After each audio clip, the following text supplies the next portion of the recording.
Hey Wizards, how's it going? Just thought I'd do a quick market update because BTC is, hasn't moved too much, but XRP has actually just spiked to the target. Now, quick apologies, this is only a very brief update as not much movement has happened besides this, but this is a very promising sign.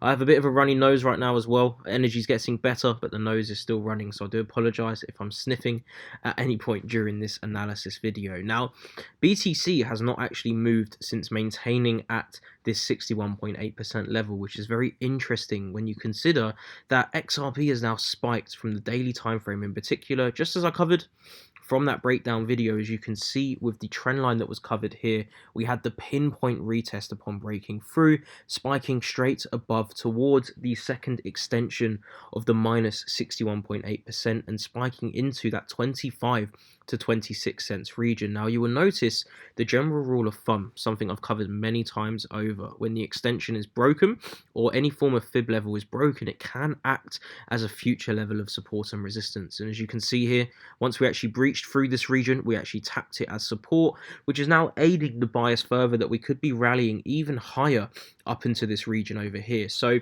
I wouldn't necessarily, unless you had orders set there in anticipation to enter short, I wouldn't really enter just yet, because now that we've broken this level, it is providing the possibility that the next few candlesticks, especially from a 4-hour perspective, can come in to actually tackle this region of around 0.255, where you obviously will see the wick here and a bit of accumulation should hopefully come through. From there onwards, we will wait to see if the candle closures are valid and if it maintains within this region. And from there onwards, I do believe the candle should maintain within this wick over here. So I'll just plop that over there and change the color. Just do that for the time being, just to make it a bit more visible. And we'll be waiting to see if the candle bodies can maintain within this wick zone region. If we can maintain below this region and see some wick fishing through, then we will look to be going short straight away, and that would then continue the bias. Now remember, when you zoom out, the A, the B, the C extension is at the 61.8% over here. So hopefully we can see a bit of wick fishing towards that 61.8% region to then lead us down finally at last into that 16 cent zone as well. Now oil has made a bit of good progress from where I called it. This is the exact risk to reward tool that was covered in the prior breakdown video, the Wizard Thursdays or Wizard Wednesdays, however you want to view it. Now, understanding that this has been a beautiful move upwards already from this zone, you can see it's around 147 pips in profit already from the point I gave this call, with a huge risk reward ratio of 8.3 as well. The minute this starts breaching into the $60 per barrel region, you can put your stop loss into break even, or at least into profit, and even consider taking a bit of profit. There's no guarantee this full move will come through. However, this is the estimation for a event where a political explosion could erupt throughout the world. Now, should we see another bombing, another attack, another assassination of any form or kind, then these two together will obviously just absolutely rock it. So it's good to see how they're moving hand in hand in synchronization right now. Not too much movement on gold to really worry about. I am still suspicious of further wick fishing first, but oil is looking promising. It's been a beautiful movement, as you can see.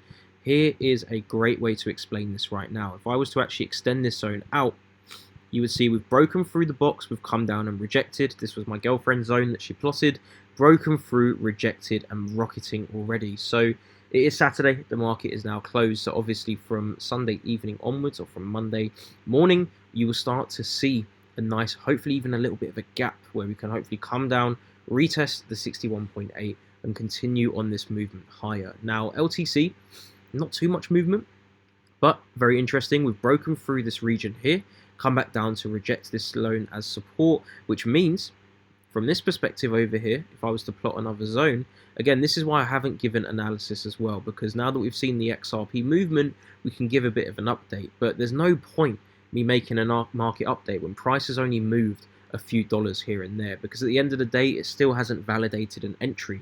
We've actually breached the 78.6 fib as well. We've breached this zone, broken through, rejected. So a similar movement could be following through on Litecoin, where we dive into that $65 to $67 region, where we can then activate those short positions as well.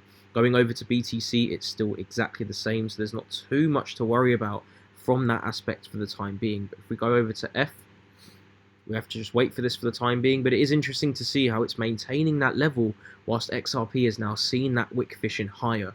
So it's actually managed to do this without even worrying about what BTC is doing. Now, as for Ether, as I said, the 78.6 fib that we were waiting for on the weekly is now almost there. So very soon, if you haven't already entered, you can see the setup I provided in Wizard Wednesdays has borderline come through. So just like XRP, just wait for that little bit of wick fishing further, and this should come through to absolute perfection. I mean, look at this.